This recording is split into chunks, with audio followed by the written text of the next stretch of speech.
Bom dia, pessoal! Antes da gente começar a nossa primeira live de geografia, quero dizer que estou com muita saudade de vocês, não vejo a hora da gente recomeçar em sala, mas estou achando bem proveitoso essa maneira da gente estar estudando, né? Agradeço muito a dedicação de vocês, tá? Peço para quem envie as dúvidas nos comentários agora, e se não for enviar agora, pode mandar depois pelo zap, pelo e-mail, como vocês preferirem, tá bom? Então vamos lá, nós vamos falar de cartografia. Eu escolhi esse tema porque eu sei que é um tema que tem bastante dúvidas e cabe em todas as 3 séries do ensino médio, tá bom? Então vamos começar a pensar no que é cartografia. Primeiro, cartografia é uma ciência, tá? Que ela foi criada é muito antiga já, desde os primeiros mapas que a gente tem conhecimento, que eram feitos em placas de cerâmica ou até mesmo estruturas de vegetais, até ser aprofundada principalmente no período das grandes navegações, porque era muito necessário traçar rotas para conquistar mais territórios. E mais aprofundado ainda por causa do período bélico, né, para montar estratégias para a guerra. Hoje, a gente usa inúmeros recursos que vieram justamente dessas pesquisas. Por exemplo, esse que a gente está usando agora, de montar uma live né, desse ambiente que todos vocês possam ver, usando sistemas de satélites que antes eram montados para a guerra, para montar esses mapas. Então, para a gente entender o quanto isso tudo foi aperfeiçoado até chegarmos no material que a gente tem hoje, tá bom? Mas vamos começar lá de trás, para a gente considerar a cartografia. Primeiro, projeções cartográficas. Por que projeções cartográficas? Não tem como transformar o planeta Terra, que é uma figura tridimensional, é um geóide, de forma plana, ou seja, num mapa, seja qual for o material que você vai usar, mas vamos imaginar num papel, sem que haja alguma distorção em alguma área. A forma mais precisa que a gente tem é o globo terrestre, isso é indiscutível.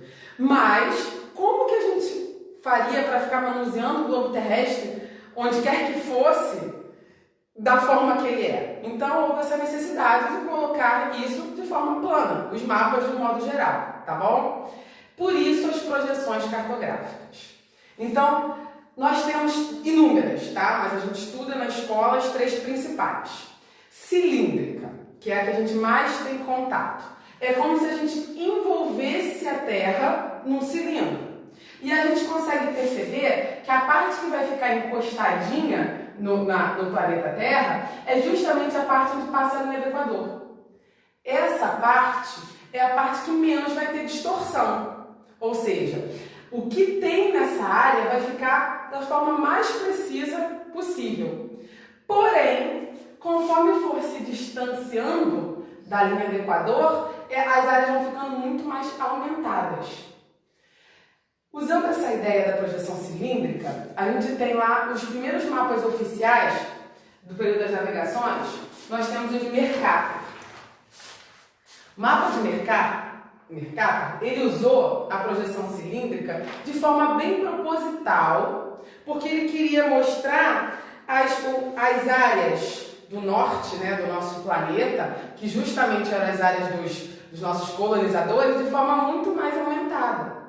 Ele se preocupou em manter a forma das áreas, porque para as grandes navegações era importante que eles soubessem exatamente as formas, as ilhas, as enseadas, porque a gente estava falando de navegação. Ele não se preocupou com o tamanho original de nada, não era isso o importante. Por quê? Porque os mapas todos eles são carregados de ideologia, era o que ele precisava no momento. O autor de um mapa ele pode escolher o que ele precisa para poder representar, tá bom? Não, porque você não vai ter como fazer o planeta inteiro de forma plana perfeita, então você escolhe o que você precisa representar de melhor forma. Então a ideia de Mercator era mostrar as formas independentes do tamanho. Então a gente consegue observar aqui Dá pra ver? Aqui, ó, olha o Brasil, muito menor do que ele é originalmente. A Groenlândia, muito além do tamanho que é, porque ó, a Groenlândia já está muito mais próxima aos polos, é a área mais distorcida. E outro detalhe, ele ignora os polos, né? A projeção cilíndrica ela não consegue mostrar os polos com muita precisão. E nesse período nem era muito importante, nem tinha esse conhecimento sobre isso, tá bom? Então, nós temos, depois disso, o período de Segunda Guerra Mundial, uma outra projeção cilíndrica, que veio justamente para quebrar essa ideologia de eurocentrismo, como se só os países que eram colonizadores, no caso a Europa, fossem os mais importantes. Também é uma projeção cilíndrica, mas Peters, que é o autor dessa projeção, ele se preocupou em dar os tamanhos originais ou corrigir, a ideia ali era corrigir, mesmo que para isso ele distorça para outra situação, outra área, mas corrigir o que Mercator tinha feito. Então a gente consegue observar que realmente são representados de forma maior. Tá? Esses mapas que eu trouxe, eu tentei para ficar maior, que fosse de uma resolução melhor, porque eles são diferentes. Mas dá para a gente perceber aqui que o Brasil, a América do Sul, no modo geral, a África está bem maior, ou seja, bem original, mas deformada na sua forma, porque a ideia era ser mais perfeita em relação ao tamanho. Então, de novo, você tem uma projeção bem mais correta, mas em compensação, as formas não é a forma que a gente está habituado em assistir nos mapas. Tudo bem? Então, gente, manda as dúvidas nos comentários, por favor, tá bom? Se tiver dúvidas. Então, a gente consegue perceber inúmeras situações usando a projeção cilíndrica, tá? Essas duas que eu mostrei são de projeções cilíndricas. Outra forma de projeção cilíndrica, mapa de Robson. Esse mapa, é bem comum da gente ver. É o mapa, principalmente, que a gente usa nas escolas, nosso mapa mundi. O que ele é diferente em relação a isso? Nem a forma, nem a distância é precisa, se você for calcular direitinho nos mapas. Mas é o que distorce menos, porque ele usa os meridianos de forma cônica, de forma cônica, deixa eu falar. Ele só mantém os paralelos retos e assim consegue distorcer um pouco menos a realidade. Ou seja, ele não é nem um mapa conforme, não é perfeito na forma, nem um mapa perfeito na distância, mas é o que mais se aproxima. Mas aí a gente consegue perceber que não ficou um mapa plano, 100% plano, como os outros mapas. Esse é o que a gente mais usa. Ele veio em 1960, tá? É o mais recente dos mapas. Tá? Então, falamos aqui da projeção cilíndrica. Só para a gente repetir um pouquinho, distorce os polos. As áreas da linha do Equador são as áreas que mais ficam precisas nos seus tamanhos, tá bom? E é a mais usada nos mapas comuns que a gente tem acesso. Agora vamos para a projeção cônica. A projeção cônica ela é muito boa para mostrar um polo, um hemisfério só, perdão. Ou no norte ou no sul, porque não consegue mostrar os dois hemisférios de uma vez. Mas a gente consegue observar que para médias latitudes é o que deixa mais preciso e as áreas próximas à linha do Equador ficam muito aumentadas e as áreas próximas aos polos muito diminuídas. Ou seja, ela é boa, é uma excelente projeção para você mostrar essas áreas justamente ali em média latitude. Aqui a gente está mostrando o hemisfério sul, mas se fosse o hemisfério norte, ia destacar bem as áreas ali dos Estados Unidos, ia destacar bem a Europa, tá? Nessa projeção. E a projeção azimutal, ela é a projeção, ou plana, mas os livros gostam muito dessa palavra azimutal.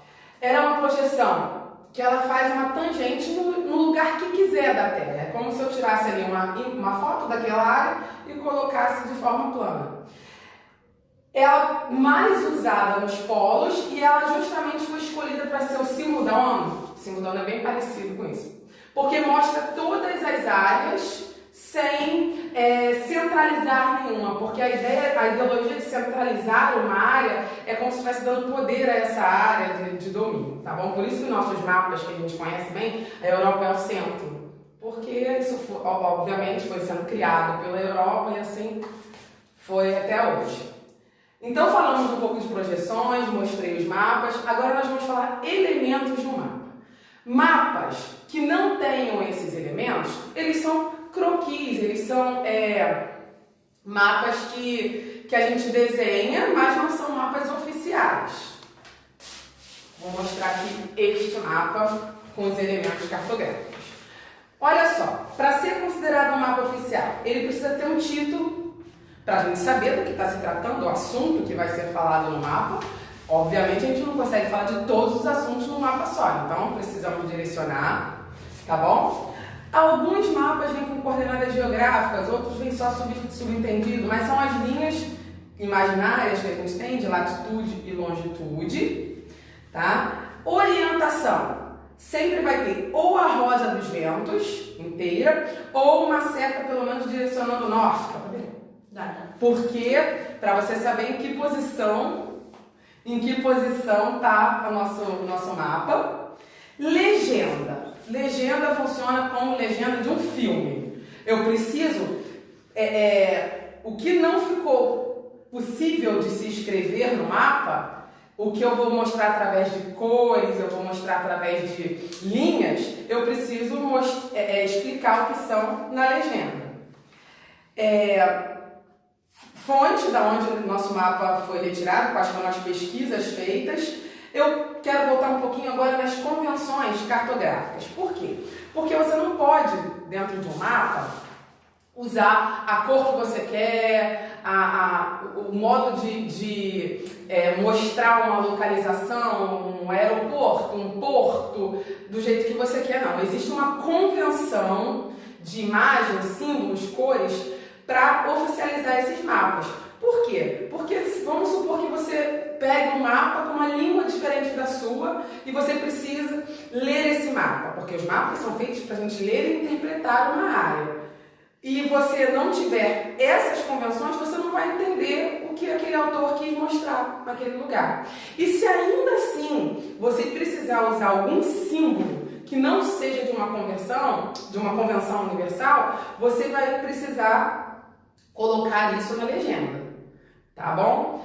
Por exemplo, símbolos, linhas pontilhadas que representam uma ferrovia. Todos os mapas que querem representar ferrovias têm que ter essa linha pontilhada, preta. Áreas de mar, em azul. Áreas de planície, em verde. Áreas montanhosas, em marrom. Sempre seguindo essas convenções, bom? Então, falamos aqui já desses elementos. Agora nós vamos falar, ainda falando de elementos, deixei para falar separado mesmo, de escalas, tá bom? Todos os mapas precisam ter escala, eles não podem ser feitos conforme a gente quer fazer esse desenho, porque precisa retratar de forma original aquele espaço dentro do espaço que você quer escrever. E para isso você vai precisar diminuir de acordo com esse espaço. Os mapas podem ter dois tipos de escala escritas nos mapas. Elas podem vir como escalas gráficas. Eu coloquei aqui esse mapa que eu tinha mostrado para vocês. Ele traz uma escala gráfica. Tá vendo? É uma reguinha que vai representar... Envolve sempre matemática, mas vai representar cada 1 centímetro, no caso aqui está mostrando que cada 500 centímetros do mapa equivale a 1000 quilômetros. Ou vai vir em escala numérica. Normalmente questão de prova vem em escala numérica, justamente para envolver os cálculos que a gente precisa aprender. Mas não é difícil, porque quem tem uma tendência... com humanas, tende a achar, que difícil. Não é. Precisa saber fazer conversão de centímetros para quilômetros e vice-versa. Isso é o principal para dar certa continha lá de escala, tá bom? Então, se tem alguma dúvida em fazer essa conversão, volta lá em matemática, que eu tenho certeza que todos já aprenderam isso, para poder dar sempre certo essa continha. Mas voltamos aqui, para a gente entender. Esse 1 que fica antes dos 2 pontos, normalmente vem como 2 pontos ou 1 ponto só, significa 1 centímetro do mapa. E aqui, esse número, quantos centímetros esse número está sempre em centímetros, está representando. Por isso que normalmente são números enormes, tá? Nunca no mapa vai vir em quilômetro aqui, é sempre centímetro, tá bom? E quanto menor for esse número aqui de baixo, porque pensa só, é uma fração, não é? Um inteiro para essa quantidade de centímetros. A escala vai ser maior. O que representa uma escala maior? Uma escala grande, que nesse tipo de mapa cabe mais detalhes, porque é um mapa que vai representar uma área menor. Se a gente for pensar aqui, fazendo uma conversão, esse mapa está dizendo que 1 centímetro equivale a 1 quilômetro. Se eu for representar 1 quilômetro no mapa, eu vou botar uma riqueza de detalhes muito grande. Em compensação, quando o número é muito maior embaixo, e a escala, no caso, 1 para dividir para 100 milhões de centímetros, é um mapa de escala pequena, ou seja, não cabe muitos detalhes, porque eu vou pegar uma área muito grande, por exemplo, o mapa mundi, botar naquele espaço que eu tenho de papel, e para isso eu vou ter que extinguir, né, a representação de vários lugares. Tá dando para entender? Manda dúvida aí, gente, no comentário se não der. Se eu estiver falando muito rápido, se precisar voltar alguma coisa, tá bom? E aqui eu trouxe um cálculo simples para a gente poder entender um pouquinho de escala. Depois, galera do terceiro ano que está estudando escala, eu vou até depois, se vocês acharem necessário, aprofundo com um vídeo que fale só de escala, tá bom? Mas aqui é um cálculo que vai resolver bastante questões do nosso livro com esse cálculo. Por exemplo, o autor vai trazer uma historinha, né? Vai contar uma história, né, que vem na questão. No caso, ele vai dizer pra gente, porque é muito importante essa interpretação do problema. Talvez seja a parte mais importante, é você saber onde coloca os números para dar certinho. Ele vai falar que a escala de um mapa é de 1 centímetro para 250 mil. Esse é o mapa. Aí ele quer saber, tá lá retratando uma estrada, ele quer saber 8 centímetros dessa estrada, tá dizendo, perdão, que 8 centímetros do mapa é o tamanho da estrada. E ele quer saber o tamanho de verdade dessa estrada, tá? Primeiramente, as respostas normalmente vão vir em quilômetros. Então, é importante converter em quilômetros para você saber. Se você vai converter no começo, no final, você que sabe. Mas aqui eu fiz uma conta que só converto no final. Botei 1 centímetro do mapa equivale a 250 mil centímetros. Eu quero saber 8 centímetros quanto equivale? Regrinha de 3, simples, tá bom? Equivale a 2 milhões de centímetros, que convertendo para quilômetro, 20 quilômetros. Então, no final, ele quer saber qual o tamanho original dessa estrada, são 20 quilômetros. Nas escalas gráficas, normalmente não vem contas só quando é aquele exemplo que eu mostrei para vocês ainda agora do mapa. Por exemplo, ele não veio como 1 centímetro do mapa, ele veio dizendo que ali tem 500 para 1 quilômetro. Então são esses poucos cálculos que a gente precisa fazer, mas a grande maioria vai vir como escala numérica. Tá bom? Deixa eu lembrar se eu preciso lembrar mais de alguma coisa. Não. Então, eu vou falar um resumo. Primeiro, cartografia é uma ciência que envolve inúmeras disciplinas para se chegar a esse ponto. Estuda-se o espaço geográfico, estuda-se a biologia do local, envolve matemática, envolve história para chegar a essa ciência. Ela não é livre de ideologia, pelo contrário, os autores de mapas eles podem sim usar quais critérios eles quiserem, desde que estejam dentro da conversão, e a gente observa que os critérios vão mudando ao longo da história, né? um momento para poder dar mais ênfase aos países colonizadores, em outro momento vai tentar corrigir essa injustiça, em outro momento vai trazer tentar uma realidade mais igualitária com o símbolo da ONU, enfim, e vários outros são construídos. É importante a gente falar, porque ainda mais com essa temática da Terra plana na internet, que hoje a gente já tem muitos e muitos recursos, tecnologia, cartografia não é só técnica. Isso aqui é técnica de fazer mapas, mas isso aqui é feito com uso de tecnologia de precisão. A gente tem satélites, a gente tem fotos aéreas, a gente tem os sistemas de GPS, a gente tem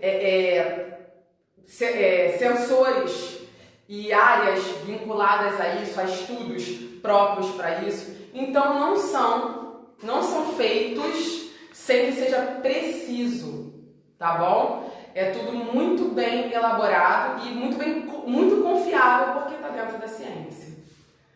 Bem, gente, espero que tenha atendido as necessidades. Se tiver dúvidas, por favor, manda, ou comentários ou dúvida de outro assunto. Galera aí das minhas turmas, primeiro, segundo, terceiro ano, manda pro Zap dúvidas, tá bom? Ou manda pelo menos a participação de vocês, pra gente poder... essa aula vai estar no YouTube depois, tá bom, gente?